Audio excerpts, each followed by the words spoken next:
حسبي ربي جل الله ما في قلبي غير الله نور محمد صلى الله لا إله إلا الله حسبي ربي جل الله ما في قلبي غير الله نور محمد صلى الله السلام علیکم ورحمۃ اللہ تعالی وبرکاتہ۔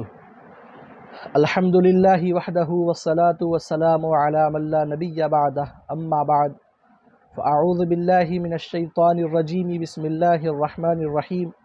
وعن ابی ہریرۃ رضی اللہ عنہ قال قال رسول اللہ صلی اللہ علیہ وسلم لما خلق اللہ آدم مسح ظہرہ فسقط عن ظہرہ کل نسمۃ هو خالقها من ذریته الى یوم القیامہ الى آخر الحدیث۔ قابل احترام ناظرین و سامعین محترم، ہفتہ واری درس حدیث زجاجۃ المصابیح میں آپ حضرات کا خیر مقدم ہے۔ آج کی جو ہماری حدیث شریف ہے، اس کے اندر اللہ رب العزت نے عالم ارواح میں جو حضرت آدم علیہ السلام کے سامنے ان کی جو تمام ذریت کو ظاہر کیا تھا، اور اس وقت جو ایک واقعہ حضرت آدم اور حضرت داؤد کا پیش آیا تھا، اس کے متعلق اس حدیث پاک میں بیان کیا جا رہا ہے۔ آئیے حدیث شریف کی طرف ہم بڑھتے ہیں، جس کے راوی حضرت ابو ہریرہ رضی اللہ تعالی عنہ ہیں۔ آپ فرماتے ہیں، طویل حدیث پاک ہے، اللہ کے رسول صلی اللہ علیہ وسلم نے ارشاد فرمایا، لما خلق اللہ آدم مسح ظہرہ، کہ جب اللہ رب العزت نے حضرت آدم علیہ السلام کو پیدا کیا تو اللہ رب العزت نے ان کے پشت مبارک پر اپنا دست قدرت اللہ نے پھیرا، فسقط عن ظہرہ کل نسمۃ هو خالقها من ذریته الى یوم القیامہ، تو پھر ان کے اس پشت سے وہ تمام روحیں نکلی ان کی ذریت سے کہ جن کو اللہ رب العزت قیامت تک پیدا فرمانے والا تھا۔ یعنی اللہ رب العزت نے جب حضرت آدم علیہ السلام کی پشت مبارک پر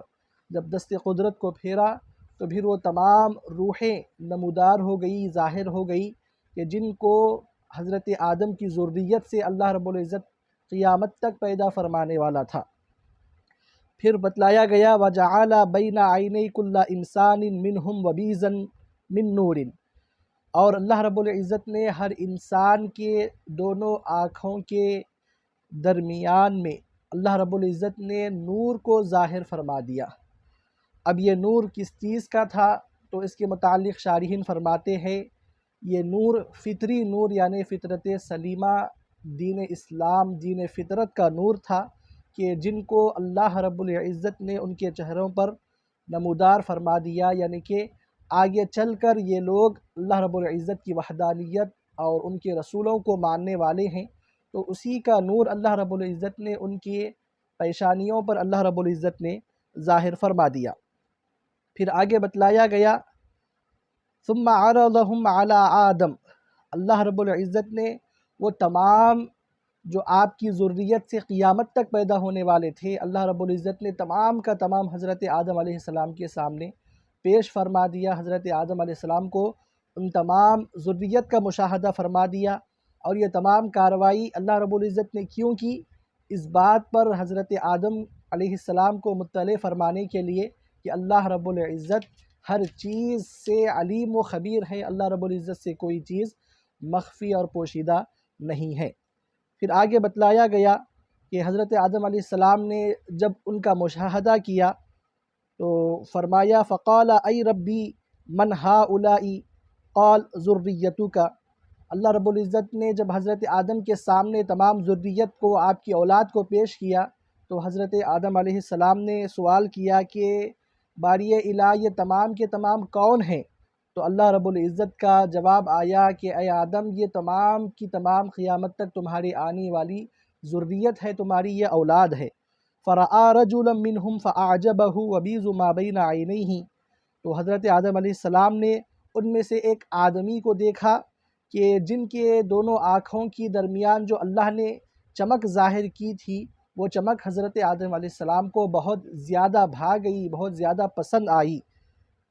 تو حضرت آدم علیہ السلام نے اللہ رب العزت کی بارگاہ میں سوال کیا، قال ای ربی من ھذا، باری الہ یہ شخص کون ہے؟ تو اللہ رب العزت کی طرف سے جواب آیا، قال داود، فقال ای ربی کم جعلت عمرہ، تو اللہ رب العزت کی جانب سے جواب آیا کہ اے آدم، یہ تمہاری اولاد میں سے جیسے سنا داؤد ہیں، یعنی تمہاری اولاد میں سے یہ داؤد علیہ السلام ہیں، اور حضرت آدم علیہ السلام کو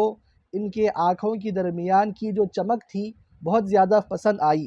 تو عزیزان محترم، اس سے معلوم ہوا کہ جو آنکھوں کے درمیان جو چمک ظاہر ہوئی تھی وہ مختلف تھی، کسی کی کم، کسی کی زیادہ۔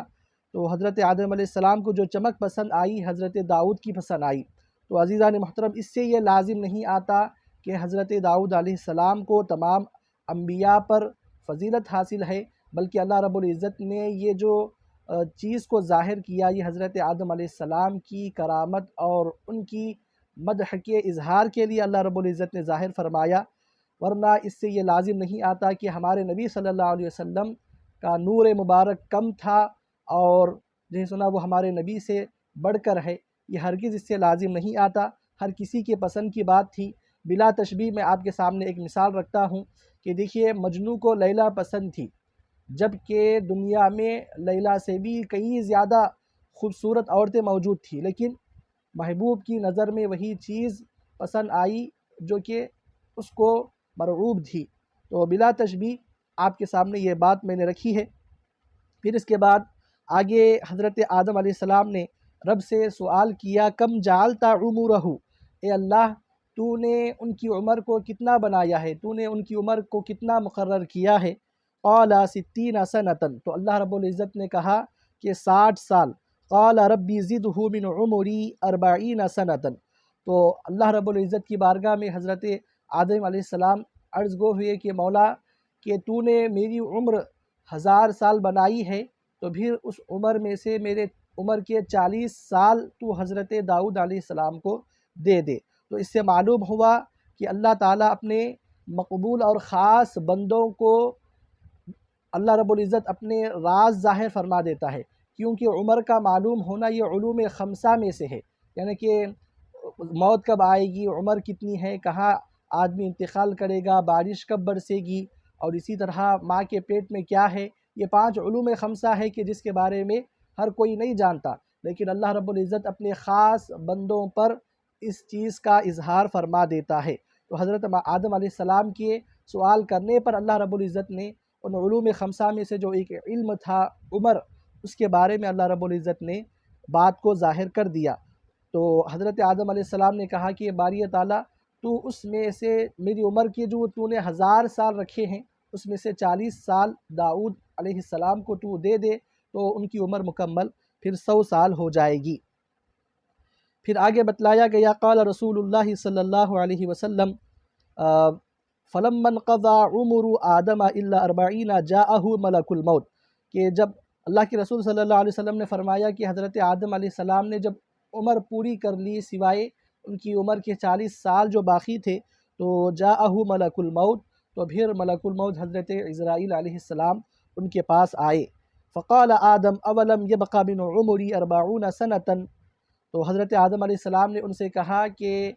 کیا تم کو نہیں معلوم میری عمر کے اور 40 سال، یعنی کہ حضرت آدم علیہ السلام کی عمر اللہ رب العزت کے فضل و کرم سے اللہ نے ان کو ظاہر فرما دیا تھا کہ آپ دنیا میں 1000 سال رہنے والے ہیں۔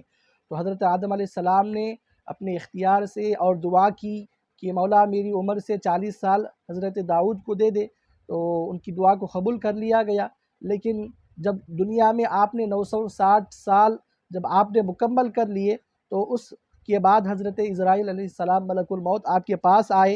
اور آ کر کہا کہ اب آپ کا وقت مکمل ہو چکا ہے،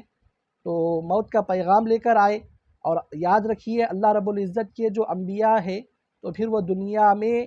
اپنی مرضی سے دنیا سے جب وہ جاتے ہیں تو پھر وہ اپنی مرضی سے جاتے ہیں، یعنی اللہ رب العزت کسی کو بھی موت جب دیتا ہے تو پھر ان کی مرضی وہاں نہیں ہوتی، لیکن اللہ کے نبیوں کا معاملہ ایسا نہیں ہے، اللہ رب العزت ان کی وفات بھی ان کی مرضی سے کرتا ہے۔ تو عزیزان محترم، حضرت آدم علیہ السلام سے جب حضرت اسرائیل علیہ السلام نے پوچھا کہ آپ کی جو ہے سنا یہ دنیا میں جو وقت ہے مکمل ہو چکا ہے، تو حضرت آدم علیہ السلام نے کہا کہ کیا تم کو نہیں معلوم میری عمر 1000 سال تھی اور 40 سال باقی ہے؟ تو حضرت اسرائیل علیہ السلام نے کہا اولم تعطیھا ابنک داود، کیا آپ کو نہیں معلوم کہ آپ نے اس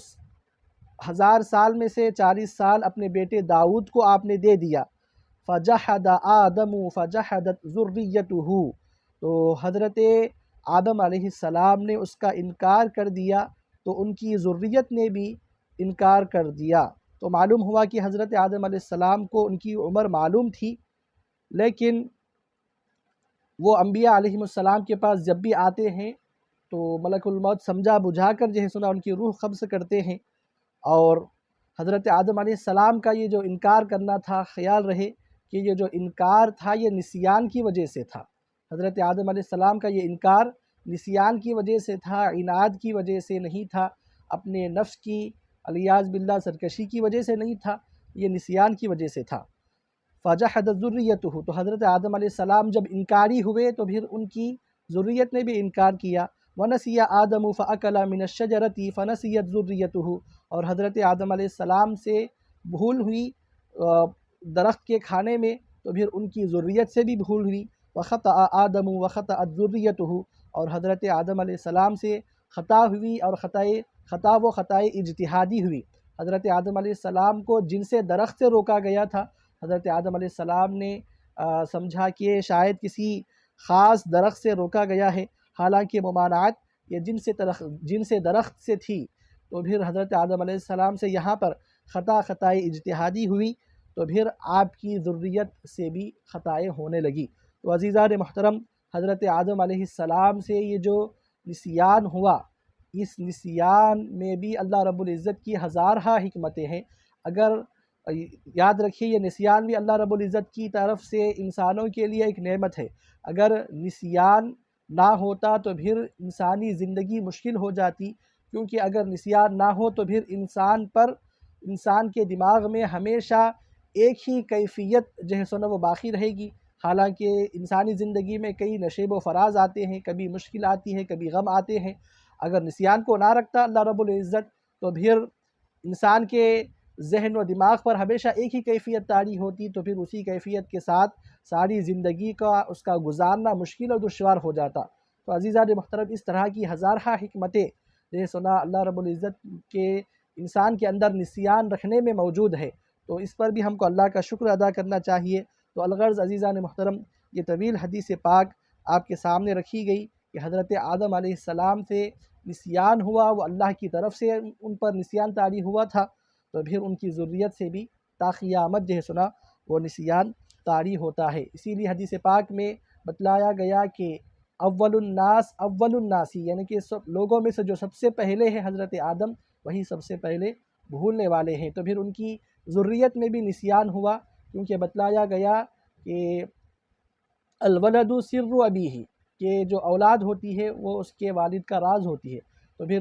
والد سے بھی بھول ہوئی، تو پھر تا قیامت جو ہے سنا اولاد کے اندر بھی نسیان کو اللہ رب العزت نے رکھ دیا۔ تو یہ چند باتیں آپ کے سامنے رکھی گئی۔ آخر میں اللہ کی بارگاہ میں دعا ہے، مولا کریم دنیا و آخرت میں سعادتیں ہمارے مقدر میں لکھ دے، آمین وما علینا۔